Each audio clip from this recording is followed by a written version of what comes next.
Booty Ninjas? Spectral 50 here for another episode with my man Jrbdbc.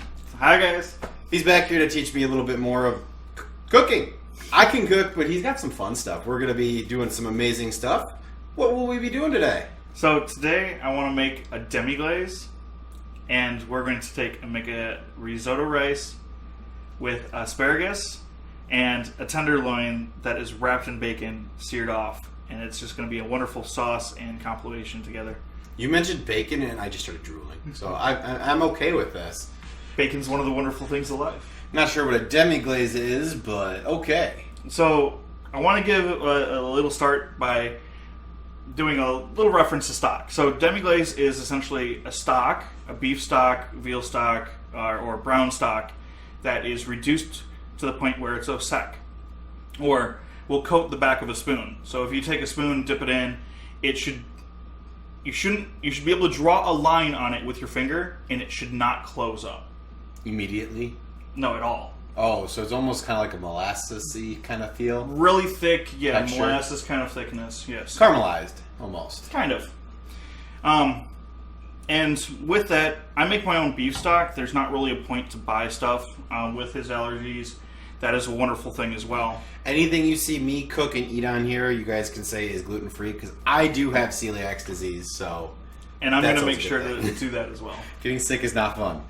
The great thing about beef stock is it's really simple, too. Like, it is nothing more than beef bones for beef stock. Veal stock is veal bones. You can do chicken stock this way.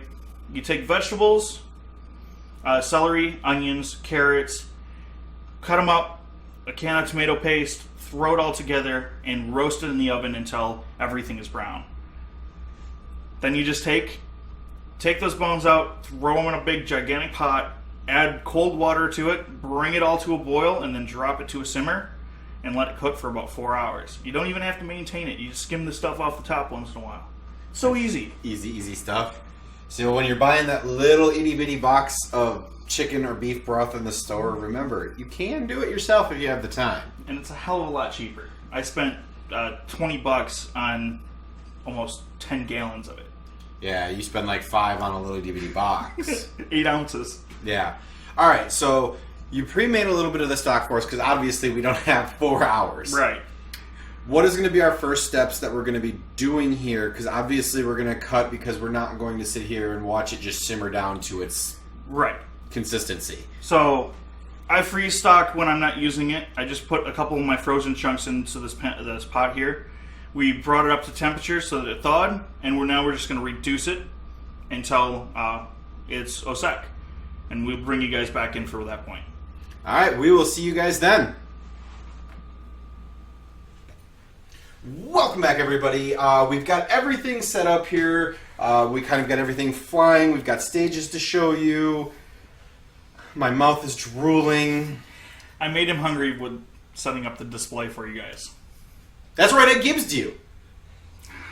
Shouldn't have brought it up. All right, so what we're going to do, guys, is we're going to show you how everything is doing this. We're cutting off about 1.5 inch chunks out of the tenderloin. And then he is tightly wrapping the bacon around it, which we are now going to show you. You need a nice sharp knife. Make sure it's a long one, too. The more little back and forth actions that you do on the meat, it's just going to shred it to pieces. It doesn't look good. It doesn't cook well. Take nice long slices. And don't put a lot of pressure on it. You don't want to destroy the meat. Yeah, because if you press on meat, and this is like the same concept you can use with almost like burgers, is it squeezes the juices that you want to keep in it out. Exactly. And I'm just going to form it a little bit so that it's round, tap it into shape. Tenderizing. We're going to get... When you do purchase bacon, I highly recommend a nice thick cut bacon and not the pre-purchased store. Like go to one of your meat departments within your store and get fresh bacon. Exactly. So hold this up and show them how you're wrapping it. So what I'm actually doing here is we're just going around the edges. I want to make it... I'm not afraid to stretch the bacon. A little bit of stretching. We don't want to put any toothpicks in this. We don't want to add anything that you could forget to take out and accidentally bite onto. And we're just going to bring it all together, have this nice round So you have this beautiful chunk. You can leave that right there. Oh, so great. Because as you guys can see, we have one already pre-made here, so that's the second one. And what we're going to show you is we're going to skip over, head over to the oven real quick and actually show you a sear. But we actually have one that we kind of already pre-seared. It's got a nice, starting to darken brown. Yep. It's got that that nice char on, not char, the word escapes me. Maillard reaction. That's the word. There you go. The Maillard reaction has happened. It's turned the meat a slight color.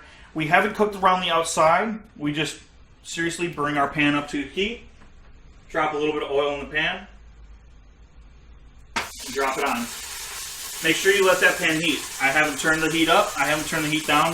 The whole time it's been on warming.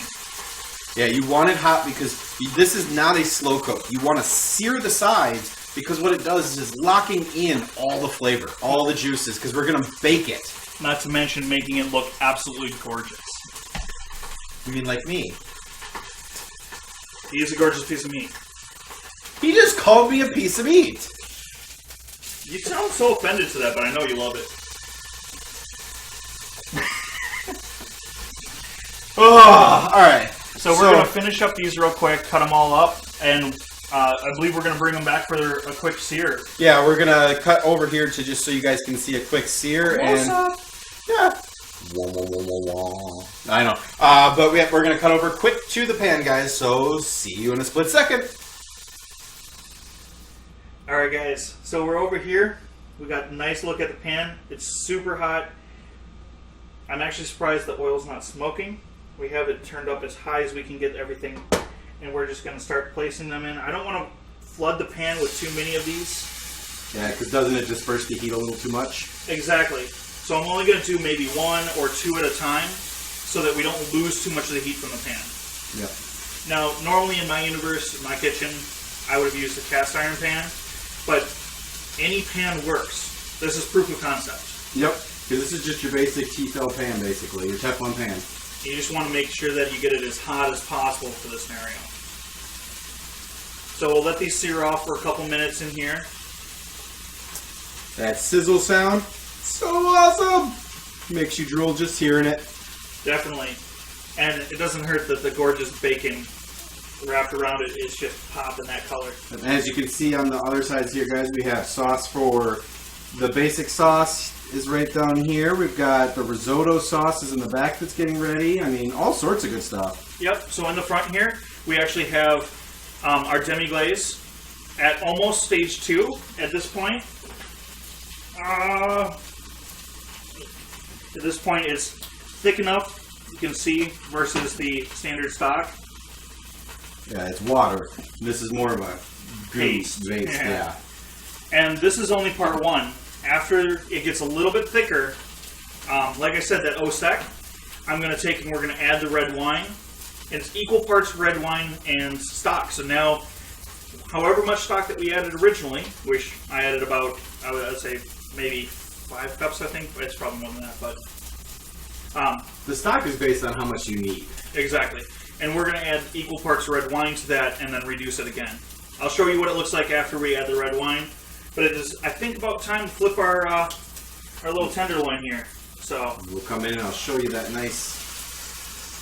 Get those flipped over.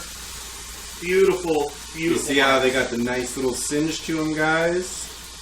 Now I've seen people go and hold these with tongs and do the edges of them, and there's not really a need to go through all that. You just want to make sure that you get a nice sear on the top and bottom of your tenderloin. All right, so. We're going to cut for this moment, and we'll bring you back in when we start adding all the other ingredients. All right, guys, we'll see you in a moment. All right, guys, so we're back. What we're going to do real quick here is we have this amazing seared off tenderloin wrapped in bacon. We're going to throw this in the oven real quick and get this all going. Now, we only want to bring up the internal temperature most of the way there. We actually want to pull it out and let it rest afterwards. So right now I have it set to 350. I'll probably move that closer to the 400 here. But, I mean, it's not set in stone. That's part of cooking, is it's dynamic. Next, we have our demi-glaze reducing. I've added the wine at this point, and we've got this really nice thick red sauce. So what I was talking about au sec before is the back of the spoon. If I run my finger through it, you can't see any line on it at all. It's way too thin at this point. Eventually it will be thick enough that when I run my finger through it, you won't have it close on that area. Not only that, but you'll be able to visually see it pretty clearly. Then we have our risotto about to start here. Now the way this works is really simple. You take rice and either butter or oil, if you can't have cream, and you coat the rice thoroughly in the butter oil. Just put a little bit on. You don't need it. You don't want it to stand oil or butter on the bottom. You just want to coat it all like beach sand, essentially. Just make it all wet. We're going to bring the temperature up a little bit and just get a little bit of heat on this, warm this all up, just like you would, like a warm pack or a heat pack. And then we're going to slowly bring our stock over to our rice and mix it in. Hear that sizzle? What we want is we want to steam that rice together. We want that rice to be creamy. Now, I didn't mention earlier, but there's a lot of different types of rice. And this is a short white grain rice. You can use long grains, things like that, but there's over 200 different types of rice on the planet. Do yourself a favor, take a couple seconds and find the right one. A nice short white grain rice is going to make a better, creamier risotto. So we'll add just a little bit more here. You don't want to add too much right at the start. You want to let it absorb some of that. It's going to start to cream up. You can see in the bottom here. Starting to stand. Definitely. So we're going to stop. We're going to start letting this absorb some of it. And it's going to start inflating and puffing up, absorbing that water out of that fluid out of the stock. Yeah. I also have the stock warming up as well. We don't need the stock super hot. You don't need to burn yourself. We don't need the rice super hot. And this is kind of a slow process. You don't want to just rush. You don't want to crank up the heat and burn your rice. Just let it slowly absorb that, steam a little bit, mix here and there. Risotto is an art of love, not speed. Exactly. I believe that was actually in a story, an Italian story at one point. Okay. The Passion of Rice. I see. Okay, sounds like it's getting a little bit dry. Starting to pop. Prevent the burn. Cool it off a little bit more stock here. Now, one of the things I did just after searing, not before searing the tenderloin, is I added a little bit of salt to it before we finish it off in the oven. That's going to flavor it perfectly. Salt and pepper are really kind of a preferential tasting of what you like, and climate as well. Yeah. In Wisconsin, because of the colder weather, typically we salt our food more than other states will. Higher altitudes also tend to salt their food more because it lowers the flavor of your food. And salt brings that flavor back. Now, I haven't gone through and salted any of this. We're going to wait till the risotto is almost done. And we'll start adding some cheese to it. And then we'll add a little bit of salt. You got to remember that most cheese has salt in it. So you don't want to go through and add a bunch of salt or pepper to these things. You want to season everything individually. This is going to have our acid to it. It's going to have our beef flavor to it. This is going to be creamy, so it's going to add cheeses and salts. You're going to have pepper and your bacon. You're going to have smokiness in your bacon. All these parts individually work to make the bigger picture. And you can see the rice is becoming a lot thicker now. Get that. Yeah, nice and thick. It's starting to stick together a lot better. That butter and that oil got absorbed into the rice. I am making a horrible mess here. Isn't that what comes with cooking? Oh, that and eating. There's a reason. Don't eat food from a thin chef unless it's a sushi chef. Sushi. I want somebody to request that. I could definitely go for this one. We could. I want to learn how to make sushi. It's really easy. I have a family member who actually has all the tools to make sushi. What? He makes it all the time. Maybe we should invite him over. Or her. Him. Yeah. Probably could teach everybody sushi.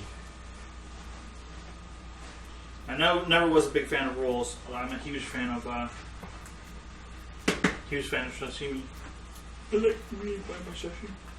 You like sashimi? The rawstis? It's the best. I like both. So while we're getting this risotto, guys, what's the consistency that we're looking for when it's done? When it's done, it's going to be, I guess the best way I would describe it as more of a thick or lumpy potatoes, mashed potatoes. Okay. So it's not going to be undercooked mashed potatoes, but it will be kind of all creamy together. You'll have that whole creaminess to it. It will be similar to mac and cheese, I guess, the way it goes, just with little rice particles instead of your potato. Yeah, mush. And you can see it's starting to come together. I'm actually doing good right now. And we may use all this stock or we may not. It's not like you use exactly this many cups to exactly this much rice. And like you said, if you make stock yourself, it's very inexpensive, so yeah. You do what you do. You only have to use what you have to. Don't feel bad if you don't need to use it all. Or if you use it all. And don't feel bad about going to the store and buying stock either. I understand some people don't have 4 hours. But again, most of that 4 hours, I sat and recorded videos, and I checked on it once an hour, skimmed off the top, and went back to recording videos. So we're getting, you can see here, in between some of these rice, it's getting a little bit creamier, a little bit thicker. You can keep going with it. We're starting to bring this together. And as you can see over here, guys, you've got the wine mixed with the stock as well, and it is slowly reducing down, and it will become more of a sauce. Exactly. Nice, thick sauce. We should actually check on that real quick here and see how close to a sec we are. Still drips off the spoon, so we are not there yet. We can actually probably turn that up a little bit. We just don't want to boil this at all. Because if we do that, we run a risk of burning those sugars that are in there from the vegetables in the beef stock and the grapes in the wine. Thanks. So this is a good point. We can come back once all this is ready and we can put it together for everybody. Unless you have more for us, sir. We'll be making one more stop when we toss the asparagus, which it's just a quick toss in a pan, a little bit of oil. It's not going to take long. So you just sear the asparagus? Basically. Yeah, when you get your vegetables. And you don't have to use an asparagus. You can use any of the vegetables you really like. Yep, typically... I personally not a big asparagus guy, but... Yeah, typically we don't, a dish is really simply comprised of a meat, a vegetable, a starch, and a sauce. As long as you have those 4 components, you should have a masterpiece dish every time. Yay, masterpiece. And we will see you guys in a little bit. Alrighty then. Hi, Spectral 50. We're back. We're back. Alright guys, so we've got everything together. We've got the risotto here. We quick seared up the asparagus, which honestly it's really easy. A little bit of oil in a pan and just put it in the pan and shake and warm it up. Toss lightly. Yeah. What temperature did you want to bring up the meat to? So I cooked this stuff at about 350. I didn't increase it, I didn't decrease it, just cooked a little bit longer. It's still nice and tender. If you cook it a little bit higher heat, it's going to take a little bit less time, and it's still going to be nice and tender. When you put the thermostat in? Oh, thermostat, meat monitor. Yeah. So I took one of the biggest pieces I could find, and I made sure that I hit 140. Okay. In the United States, ServSafe qualifications dictate that it has to reach 145 degrees. What that actually means is if I reach 140 on this and I pull it out to let it set the 10 minutes like you should let all meat set, it's going to carry over its remaining amount of heat to about the 145 mark. Okay. If you're less rare of a person, cook it to about 150. Anything beyond that, you're just burning it. And I may have let these in a little bit too long. But they're actually good. We taste tested them and they're wonderful. Trust me. They're still tender, they're still moist, they're just what I would call well done. Yeah, and for my family, unfortunately, I like a little bit of pink. I like my meat to moo at me a little bit. Same here. But a lot of my family are well done eaters. So at least it's going to be great for everybody. Yeah, everybody will be able to eat. When we were cooking the risotto, I said we added the rest of that stock and everything, got it to a good rice consistency. All we did is we cubed up some carrots, really nice carrots, and then you mix in cheese to the consistency you like. And we'll show you that as we plate it. Yep.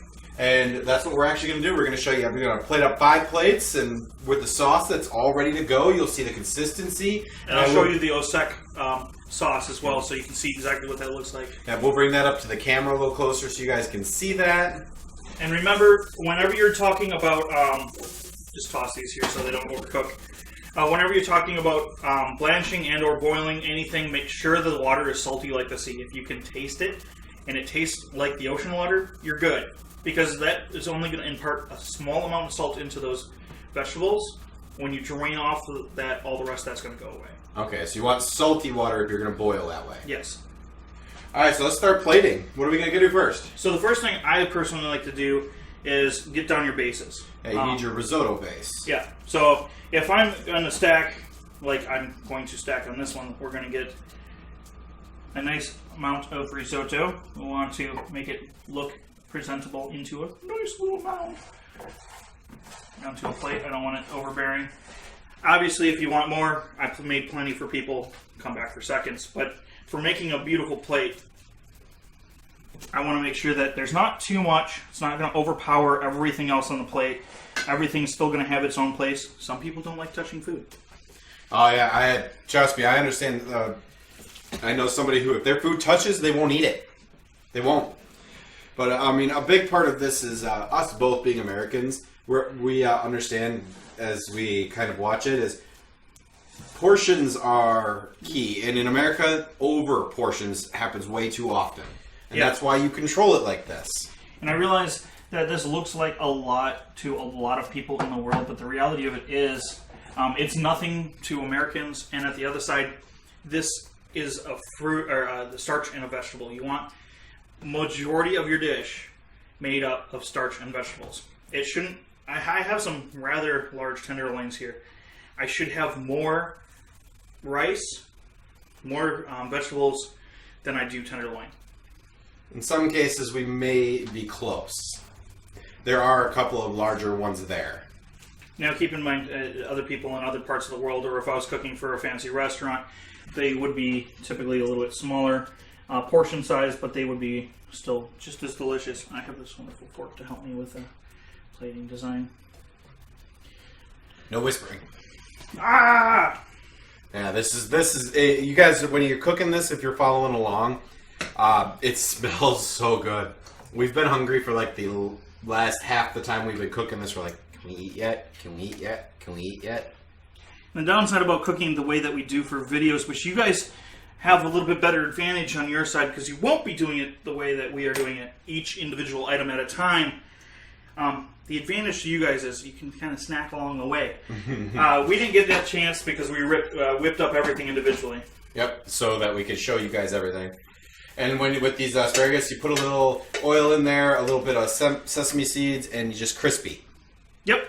I added a little bit of water at the end to steam them just slightly so they weren't over fibrous. I threw sesame seeds over the top of them after we got them all oiled up and fried up.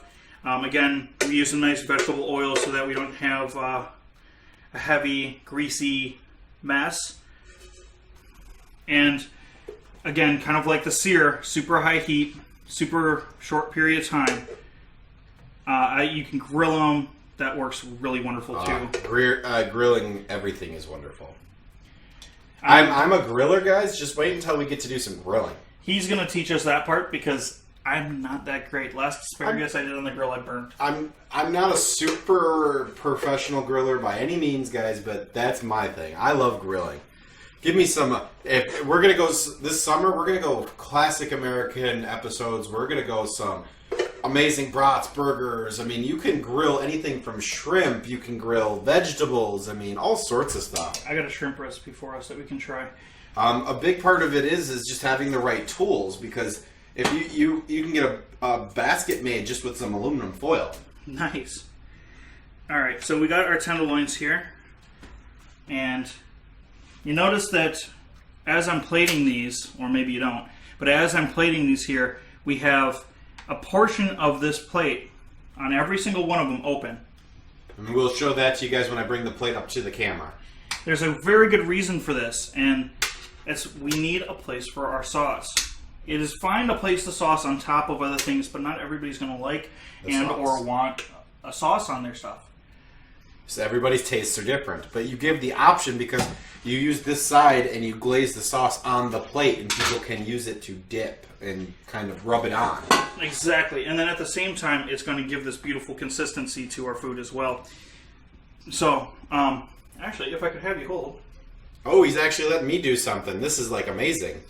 So, I'm going to dip the spoon into the sauce, and as you can see, or maybe you can't on the camera, the spoon is completely covered. If I run my finger through it, you'll see a nice clear spot in the spoon, and it doesn't cover up. That's exactly what I'd expect to see from a nice, thick glaze sauce. Good. Now, the way this works is I will typically... 1 spoon. And I will show this to you guys as we come by. You don't need a lot of sauce. Oh, you definitely need a lot of sauce. But for elegance purposes, you don't use a lot of sauce. You don't. It's all up to the person. I mean, some people like that bold flavor. Some people prefer a finer flavor. And so, what I have on this one is around here.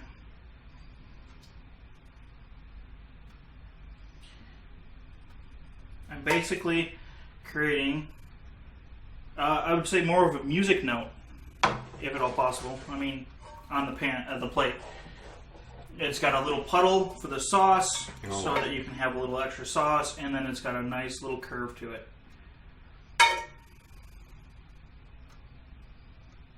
And what's the curve for? Just so that I have a little extra sauce on the plate, and it fills out the whole thing beautifully.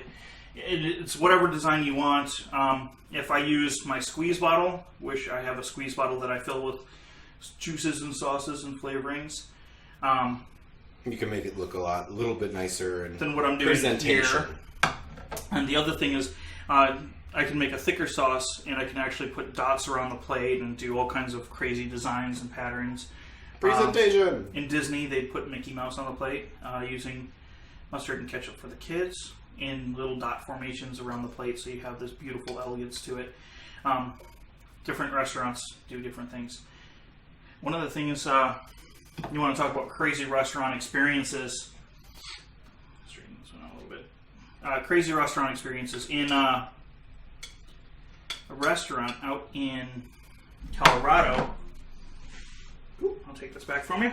Right. A restaurant out in Colorado, they actually have somebody that's paid to do nothing more than peel the individual droplets of an orange apart. Kid you not. I would hate that. Alright guys, now we're going to show you here. I'll bring it up to the camera. We're going to show you the vinyl plated version. And that's pretty much it. I mean, you got your meat, your asparagus on the risotto. I can throw a picture in there as well, so it'll make it a little bit clearer for you guys. And then you've got the nice thing. Yeah, the lighting isn't always the greatest. We're doing our best. But that is it, guys. Definitely. Future episodes coming up, because this was a huge request within my stream that I do live on Twitch. Yep. Next is going to be curry. Curries. If you want to see specific foods that you might like seeing us make or learn how to make, leave it in the comments below in his channel and mine. Both links will be down below. to Twitch, to YouTube, everything. Show your likes, supports, and everything to both channels, guys. Please do. And if you happen to have any requests for food, I simply make it this. Make sure you include all 4 of the major things, or at least 3. Make sure you have a meat, a starch, and a vegetable. As long as you request those things, we'll make sure that you have a proper meal. Sounds like a plan. So, until next time, guys, this is Spectro50. And JRB. Catch you guys later! See you in another world.